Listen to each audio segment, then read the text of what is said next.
반갑습니다. 반갑습니다. 자, 오늘 교사 읽기. 지금 저희들이 오늘은 정관평 재방언과 성지 사업을 할 거예요. 지금 이 내용이 현재 상업봉찬 사업의 그 내용이에요.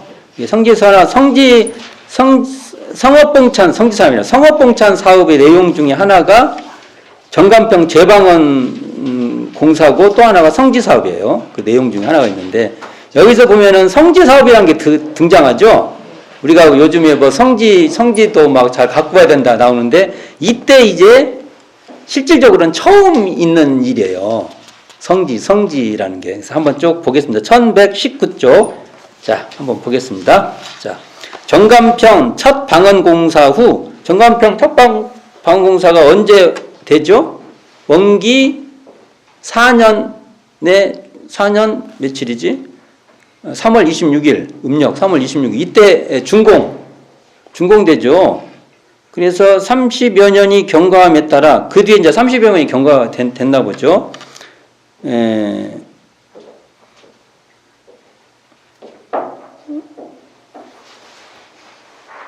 그때 처음에 만들 때는 방언공사가 어디죠? 지금으로 말하면? 지금 가면 어디예요? 우리 가셔가지고, 정관평이라고 가가지고 쭉 걸어 다니는 길이 있어요. 대충 거기가 처음에 막은 제방으로 우리가 보죠. 자, 봅시다. 자, 정관평 첫 방언 공사 후 30여 년이 경과함을 따라, 언이 뭐예요? 제방. 언은 대체적인 보수를 요하게 되었고, 우리나라요, 현재 지금 나오잖아요. 강화도 그냥 섬이었어요. 몽골 침입 때 피우고 그랬잖아요. 그러면서 그때부터 조금씩 막기 시작해갖고 지금은 강화도가 어떻게 되어버렸어요? 큰 섬이 됐죠. 안 그래요? 그런데 많아요. 그리고 요즘에 우리도 인공위성 이렇게 사진을 찍어보면 대부분 이렇게 간척해가지고 많이 됐어요. 그러니까 우리나라도 참 간척 사업의 역사가 쭉 있다. 이걸 볼 수 있습니다. 자, 언은 제방입니다. 언은 대대적인 보수를 요하게 되었고, 이를 재방언하게 될 경우 국가 부흥개혁의 일부 원조를 받을 것이 확실하게 되어 원기 40년 8월에는 정산종법사를 총재, 공산 송혜환을 위원장, 형산 김홍철을 실무부위원장으로 하는 영광 정관평 재방언 추진위원회가 구성되고 이듬해, 그러니까 원기 41년이죠. 40년에서 41년이니까 이듬해니까 4월에 그 착공식을 거행하였다. 이 사무실이요. 지금 학원실을 가면 사진을 갖고 와야 되는데 이게 말로 하려니까 얼마나 힘들어. 사진을 짱짱 보여줘야 되는데. 이렇게 우리가 영산원을 보러 이렇게 올라가잖아요. 영산원 간판 딱 보고 왼쪽 딱 보면은 앞에 보여요. 출입문이 이렇게 문을 열고 닫게 할 수 있는. 거기가 사무실이었어요. 거기도 지금도 가면 뻥 이렇게 사무실 같이 공간이에요. 뚫린 공간이에요. 자, 그러면 여기 보면 우리가 정관평 원답이 이게 지어놓고 사실은 우리가 정관평에 대한 기록을 잘 모르죠. 제가 그래가 하도 답답해서 제가 영광 소태산 영광을 수놓다라는 책을 하나 써가지고 거기에 초기 교단에 있었던 정관평과 관계된 기록을 한번 다 모아봤어요. 이런 것도 사실은 모아봐야 되는 거예요. 일단 제가 해석은 못하고 간단한 해석만 했지 아주 막 종합적인 해석은 못하고 한번 기록을 다 모아본 거예요. 생각보다 많지 않아요. 거기 보면 날씨하고 관계된 게 굉장히 많아요. 가뭄, 홍수, 상당히 지났는데도. 그러면 처음에 이걸 짓고 나서 뭐가 문제였냐면은 힘들었어요. 정관평이 관리하기가 쉽지 않다고요. 그게. 근데 그 중 하나가 뭐냐면 수문이에요, 수문. 처음에는 뭘로 만들었겠어요? 나무문으로 만들었겠죠. 나무 좀 큰 거 하고 뭔가 이렇게 나무를 이렇게 이렇게 뭐 나무를 쫙 잘라가지고 이렇게 덧대갖고 이렇게 계속 막았죠. 물을 이렇게 막는 거잖아요. 나무문. 그 나무문이 처음에는 좋아도 좀 시간이 지나면 썩고 뭐 하여간 문제가 생기죠. 거기에 따른 염해, 바닷물이 어느 날 갑자기 막 세게 들어오면 염해 같은 게 생겼을 거 아닙니까? 하여간 그 어려움이 있었다가 시창 6년, 1921년에 전주 사람 김동순이라는 분이 있어요. 김동순. 그래서 만장, 이분이 고마워서 대종사님이, 이분이 열반할 때 대종사님이 만장, 우리가 만장 이렇게 들고 가잖아요. 그 제목이 만장이고 가사 이렇게 쭉 있어요. 생사의 관계, 그 열반과 관련된 만장을 써줘요. 그 만장을 써줄 정도, 왜 그래? 그게 이 일에 고마웠던 분이에요. 그래가지고 이때 목조 수문이 콘크리트 수문으로 바뀌어요. 내가 영산에 이렇게 근무할 때 많이 물어봤어요, 이게. 혹시나 하고 왔더니 이 수문이 혹시 콘크리트가 남아 있을까? 그리고 이거 도대체 어디다가 했을까? 여러 가지 추측을 해볼 수 있어요. 그리고 맞을 거예요, 아마 그게. 그렇지만 콘크리트를 했을 때 그 당대 이건 굉장히 만족감이 높았을 것 같아요. 이게 나무로 이렇게 했다가 콘크리트를 했다. 그리고 이게 대종사님께서 그걸 해놓고 쉽게 말하면은 그 공사비가 다 못 갚으신 거예요. 그래가지고 원평 사람 이만갑의 희사로 해서 부채를 상당히 변제를 해요. 이만갑 대종사님이 얼마나 고마웠으면 만갑이라고 했겠어요. 우리로 뭐 지금으로 말하면 A뿔에다가 위에다가 막 뿔뿔뿔뿔뿔 이렇게 가는 거잖아요. 이게 만갑이라는 게 이해가 안 돼. 요즘식으로 말하면 그 학점 A뿔에다가 계속 뿔뿔 더하기 이렇게 되는 거예요. 이게 만갑 플러스 무한대 이렇게 이름을 그렇게 주죠. 그리고 나서 나중에 또 경성회원인 이공주, 그때 이공주 선지님이 그 경성회원이었잖아요. 이분이 마지막 부채를 정리해줘요. 이게 쉬운 일이 아니었어요, 이게. 자, 그러다 이렇게 근근히 이렇게 해서 나중에는 이제 영광 거기서 이제 상당한 수익이 생겨요. 그게 기록들이 있어요. 기록들을 쭉 읽어보면 참 재밌어요, 그것도. 자, 그러다가 공사는, 자, 재밌어요. 그 다음 읽어볼게요. 그 다음. 이게 1941년 4월부터 착공이 된 거죠. 시작된 거죠. 이 사진 있어요. 나중에 이 정관평 제왕원 공사 사진 나오면 반갑다고 보셔야 돼요. 이 내용 보셨으니까. 자, 공사는 각지 교당 본공대, 이게 본공대가 지금 본공회하고는 아닐 거예요. 하여간 이때 이제 본공대라는 게 생깁니다. 본공대는 뭐예요? 와서 일을 직접 하는 거죠. 본공대의 본공작업과 작업에 참가 못하는 교도들의 노임 대전, 이게 뭐예요? 이 본공작업하는 이 노임을, 이게 노임으로 대신, 이게 돈으로 대신 이렇게 내시는 거죠.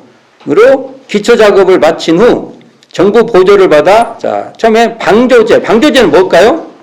방조제는 이게 좋은 바닷물 막는 거예요. 방수제는 아마 민물일 거예요, 민물. 바닷물도 막아야지만 민물도 비가 막 와가지고 막 들어오면 어떻게 해요? 이게 물은 위에서도 적절히 통제돼야 되고, 바닷물 들어온 것도 통제해야 되고, 이게 방조제. 2개의 배수관문이 뭐예요? 여기 황동호수 여기도 가도 보면은 있잖아요. 지금도 있잖아요. 이게 물 필요할 때 막고 아닐 때 트고, 농사 지을 때는 막아서 훨씬 더 많이 이렇게 저장시키고, 또 필요한 곳에다가 물을 보내고, 이 관문이잖아요. 배수관문. 물을 내보내는 관문 2개가 있다. 그럼 2개가 어디 있을까? 이때 제가 알기로 이방공사 할 때 지금 그 길룡천 그 영산에 가면 길룡천이 있어요. 대윤사님 대각터 지나서 탄생가로 지나서 이렇게 쭉 지금 옥녀봉 쪽으로 쭉 흘러가는 그 물이 있어요. 중간에 포댐이 있어요. 포댐. 옛날에 저희 더울 때 거기서 뭐 씻기도 하고 뭐 그랬는데 거기 그 포댐이 막아갖고 민물을 거기서 막아갖고 보은강 쪽으로 돌려요. 보은강 쪽으로 보내는 거예요. 지금 보은강 있죠? 보은강은 민물입니다. 이게. 자, 이때 아마 처음에는 이 물이 보은강 쪽으로 흘러간 거예요. 자, 이렇게 잘 생각해 보세요. 길룡천 물이 이렇게 흘러갔고 그 물이 보은강으로 흘러가는 거예요. 그것을 지금 현재 저쪽으로 산 쪽으로 옥녀봉 쪽으로 돌려서 지금 나가고 있는 거예요. 이때 돌린 걸 알고 있어요. 제가 이방원 공사 때. 그럼 봅시다. 그럼 두 개면은 예상하기에는 돌린 쪽에 하나 있어야 될 거 아니에요? 그리고 보은강 쪽에 하나 있을 거라고 추정이 돼요. 지금하고는 다를 거예요. 왜냐하면 그 뒤에 또 삼방원이 있었어요. 지금은 다시 이것이 와탄천 공유수면으로 다시 다 정리돼서 공유수면으로 이제 바꿨어요. 근데 이제 그런 게 있다. 자, 그러면 여기서 배수관문 2개, 저수호안, 이게 뭐예요? 저수지, 호안.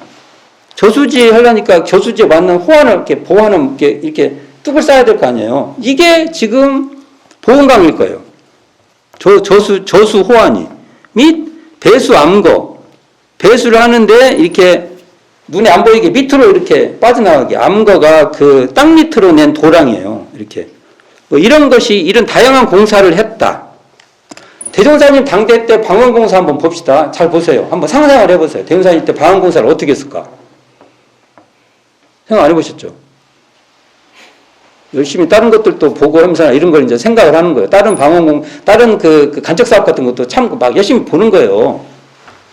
참, 그런 걸 수행하는 사람이, 수도하는 사람이 왜 그런 걸 볼까? 그런 데 관심이 있을까? 대종사님이 했으니까 관심이 있죠. 그러면 일반적으로는 이렇게 돼요. 이게 논이면은 앞에 뚝이 하나 있고요. 뒤에 그 앞에 뚝이 또 하나 있는 거예요. 언이 2개가 있는 거예요. 뚝뚝 2개. 왜 그래? 그리고 이 안에 물을 가둬요. 저 앞에 있는 것은 바다 한번 막고 여기에 민물을 담아서 이 물이 들어와도 농도가 낮아지죠. 설사 이 물이 이 땅 밑으로도 들어오니까 들어와도 농도가 확 죽잖아요. 보통 기본 구조는 그렇게 돼 있어요. 2개, 제방 앞에 하나, 뒤에 하나. 그래서 대종사님 당대 일방원 때는 그 보은강도 보은강이 아마 이렇게 그 앞에 막아가지고 이렇게 한번 이렇게 담수화시킨 그 가능성이 커요. 그리고 이방원 현재 우리 이방원에 있는 긴 쪽에도 이렇게 물을 한번 이렇게 가둬놓은 거죠. 앞에다가. 안 그러면 바닷물이 바로 때려갖고 이렇게 하나만 있으면 생각해보시면 민물 썰물이 왔다 갔다 하니까 지금 민물 썰물이 글로 들어왔다가 나왔다 그런 거예요. 저쪽에 있는 민물이 들어왔다가 나갔다 하면은 그때 이게 파손되잖아요. 농사가 어렵죠. 그러니까 그렇게 돼 있다. 이게 하여간 그렇게 봐요. 현재. 자, 이런 공사를 해가지고 어떻게 됐어요? 27,000평. 이게 이방원. 지금 대전사님 당대 때 막았던 1방원. 그다음에 정산종사 때 다시 막은 2방원에서 우리가 영산에 가면 보여요. 이거 이제 눈에 들어오셔야 돼요. 가서 정관평이다 하고 아무것도 구분이 없으면 안 돼요. 이게. 여기는 1방원, 여기는 2방원. 2방원 오늘 지금 읽은 이때 이게 조성됐다. 이렇게 해서 2방원은 새 농토와 그에 따른 이게 위에 또 다시 읽어볼게요. 등 다양한 모든 공사를 44년도 1959년에 완공하여. 그러면 이게 몇 년 걸렸어요? 아까 여기 41년에서 44년 3년. 3년 공사로 완공돼서 2만 7천여 평의 새 농토와 그에 따른 완전 수리시설을 갖추게 되었다. 또한 새 어느 축조로 농토 안에 들어가게 된 구원 일방원이죠. 일방원은 보존 기념하기로 하였으며 총 공사비 얼마예요? 3천여만 원 중 7할은 정부 보조에 힘이 입었다. 이게 정부 보조에 의해서 이 공사가 가능했다. 이렇게 볼 수 있죠. 그러니까 이 방언은 정부의 보조에 의해서 이루어진 점이 크다. 이렇게 볼 수 있는 것이죠. 자, 그 다음에 봅시다. 이제 그 다음 내용이 뭐냐면 최초의 성지 사업이 이제 전개돼요. 성지 사업이라는 게 우리가 지금 성지를 성지 보존 성지 이렇게 이렇게 해야 한다는 얘기들이 많이 하잖아요. 근데 실질적인 작업은 이때 이제 처음 되는 거예요. 이게 처음 등장하는 겁니다. 한편 6.25 한국전쟁 이게 동란 중 황폐됐어요. 소개라고 하죠. 소개가 뭐예요? 사람이 다 없이 다 나가고 빈집만 딸랑 있는 거예요. 다행히 불은 안 났어요. 이게 제가 듣기로는 인민군과 그러니까 그 인민군하고 국군하고 거기 지금 우리가 있는 그 영산원 쪽은 불 지르지 말자라고 합의를 봤다는 말이 있어요. 모르겠어요. 제가 이게 그 동네 잘 아는 사람들이니까. 그리고 지금 그러니까 지금 구호동 쪽은 다 불난 거예요. 구호동뿐만 아니라 앞쪽에 거기 있는 온 동네 다 불났어요. 제가 그때 말했잖아요. 대각터에 그 6.25 한국전쟁에 의해서 그 남북에 그 상처가 있다. 우리 교단 안에도 그 얘기 한번 한 적 있죠. 그래서 그 황폐하던 영산성지 복구 운동이 성지에서 요양 중이던 대산 김대거에 의하여 발기되어 이제 이렇게 제안을 해둔 거죠. 원기 43년부터 1958년이죠.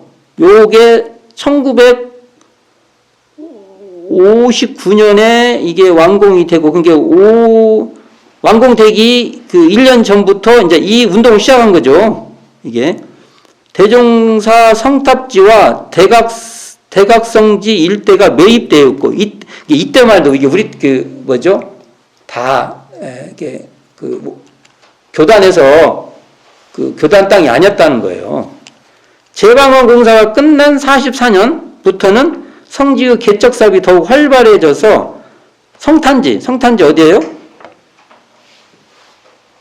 성탄지 탄생가? 부관도시 어디예요? 탄생가 옆? 일대의 토지 임야, 삼바째 일대의 임야를 매입하는 동시에 이때 이게 그러니까 원기 44년 이때 전후로 이런 것을 많이 매입했다는 거죠.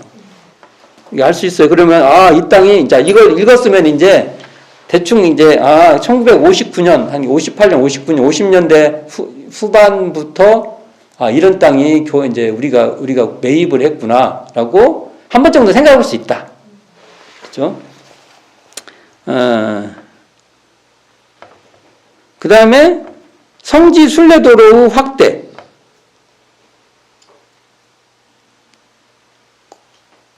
처음부터 우리 다니는 길이 대운사님 당대 때 있었을까요? 이게 지금 그 흔적 중 하나가 지금 우리가 그 성지 가보면은 지금 성지학교 있죠?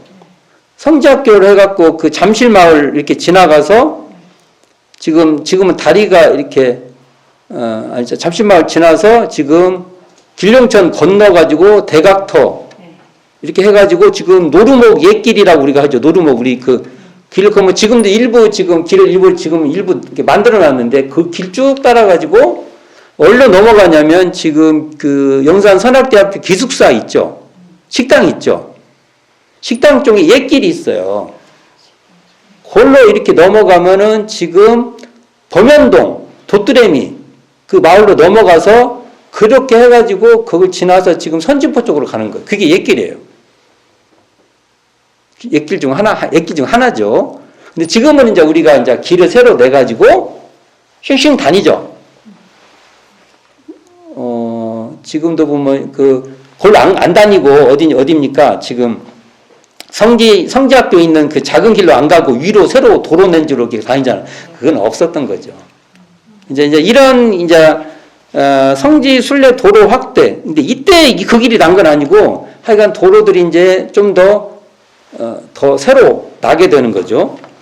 보수공사를 추진하였다. 도로 확대 보수공사를 추진하였다. 45년, 1960년 1월에는 교정위원회에서 영산성지 개척공사 추진위원회를 구성하고 우선 주요 지점은 녹화 사업을 진행하였습니다. 녹화 사업의 대표적인 게 나무 심기 같은 것이 되겠죠.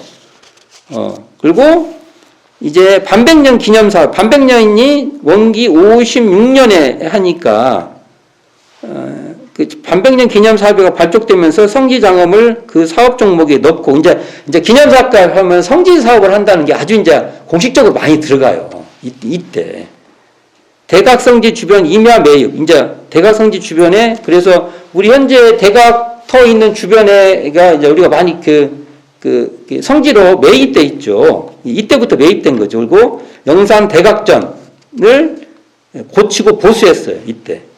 그 성역의 확대 보수에 힘쓰게 되었다.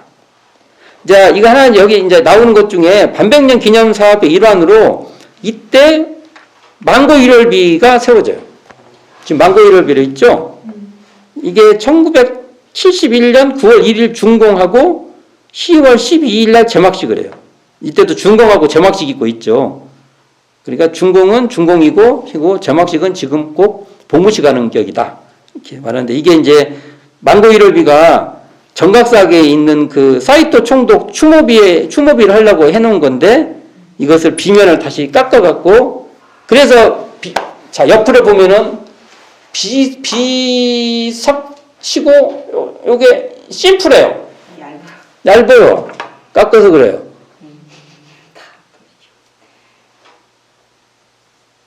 인간은 해석의 동물입니다. 위대한 사건이죠. 일본을 총독을 기리려고 한 것을 깎아갖고 대종사님을 기리는 걸로 재창출했다. 해석이 좋죠. 이렇게 해석을 해야 되는 겁니다. 이게 인간이 어떻게 해석하냐에 따라서 해석의 내용이 달라져 버리는 거예요. 그러니까 이제 한 가지 성지 사업을 과연 어떻게 해야 될 것인가. 이게 쭉 성지 사업이 나왔잖아요. 이런 걸 읽고 어떻게 우리는 성지 사업을 할 건가를 나름대로 토론할 필요가 있는 거죠. 그럴 때 저는 너무 과한 장엄 같은 것을 삼가했으면 좋겠다. 대표적인 것이 탄생관. 지금 탄생관. 말도 안 됐지요, 지금. 그런 거 옛날에 그게 말이 돼요. 기와집을 지려고 이게 이게 대무사님을 올리기 위해서 형태가 기와집 형태에다가 초가집을 올린 적이 됐고 또 장엄한다고 해가지고 헛간채를 만들었다는데 헛간채가 고실광대같이 이렇게 높이 이렇게 만들어. 그런 건 이제 우리가 오개티 같은. 근데 향후에는 그것보다는 그냥 저는 공지를 그대로 남겨놓고 상징물 같은 거. 대표적으로 제가 가장 좋아하는 것은 구간도실에 그 구인선지님 이렇게 혈인 이렇게 그 상징물 있잖아요. 너무 잘 좋은 거. 거기에 딱 맞는 상징물이 하나 세워지면 모든 걸 다 설명할 수 있다. 라는 생각을 갖고 있습니다. 이것도 많이 연구해야 봐야 된다. 연구할 사. 자, 여기 보면 이제 그 정관평 재방언, 정관평을 어떻게 이해할 것인가? 라는 걸 생각을 해봐요. 정관평을 어떻게 우리가 우리의 역사에서 우리가 의미를 갖고 있을까? 그리고 정관평을 이어서 이 재방언 공사가 시작되는데 정감 1방언과 2방언은 둘러보지 말고 하나로 볼 필요가 있죠. 정관평을 어떻게 이해할 것인가? 라는 것은 그 현장에서 항상 같이 고민을 해 주셨으면 좋겠고, 조금 더 디테일하게, 언이 어디 있었을까? 제방. 그리고 그때 과연 그 상상을 해보는 거죠, 우리가. 이게 대무사님 당대 때 어떻게 막았을까? 이게 별로 기록이 없어요. 이것도 한번 그 현장에서 상상이, 아까 제가 말한 대로 하나 막는 게 아니라 앞에 막은 거, 뒤에 막은 거, 이중구조로 돼. 이건 기본이에요. 그런 것도 생각을 해보시라. 처음 들어보셨죠? 옛날에 이 뚝을 두 개로 막아서 안에 그 민물을 저장해서 바닷물의 농도를 이렇게 줄여놨다. 그리고 그 정도의 지식을 갖고 전관평에 가서 상상을 해 주시라. 그리고 이 방언도 그 방언공사 연장선에서 이렇게 된 것이다. 그걸 보시고 그 다음에 성지 사업의 쭉 과정이 있잖아요. 그래서 앞으로 성지 사업을 어떻게 하는 게 좋을 것이다. 그리고 그 중에 하나 혹시 성지 사업이 되면은 사실은 그것은 일정 부분 파괴가 돼요. 파괴가 할 수가 없는데 파괴는 할 수 없어요. 피할 수가 없어요. 그러나 최소한의 파괴로 가장 가치를 드러나는 방법은 무엇일까? 우리가 생각해야 돼. 그냥 좋다, 그냥 가서 누가 해놓으면만 좋구나 이게 아니라. 그래서 성지 사업을 어떻게 할까? 그래서 대표적으로 아까 말씀드렸잖아요. 옛길이 있다. 옛길을 어떻게 살릴 것인가? 제가 말하냐, 이것도 대종사님이 이리, 익산, 여기에 대종사님이 다녔던 길들이 이제 막 사라져요. 그 길을 어떻게 우리는 기억할 것인가? 똑같아요. 여기도 영산도 옛날 그 길을 어떻게 기억하고, 과연 대종사님 당대 선진님들은 어느 길을 다니셨을까? 선진포는 어떻게 가셨을까? 지금 우리는 선진포를 대종사님 당대 때 안 간 길로만 다니고 있는지도 모르죠. 생각을 해보자는 거예요. 일부분이라도 그때 다니셨던 길을 가보는 것이 훨씬 더 의미가 있지 않나. 이런 식의 성지사업도 구상을 해볼 것이고, 성지사업은 단순히 외형만 있는 게 아니라 내용이 있다. 그런 것들을 같이 고민해 주셨으면 좋겠습니다. 자, 오늘은 이걸 해보겠습니다. 여기까지 하겠습니다. 자, 수고하셨습니다.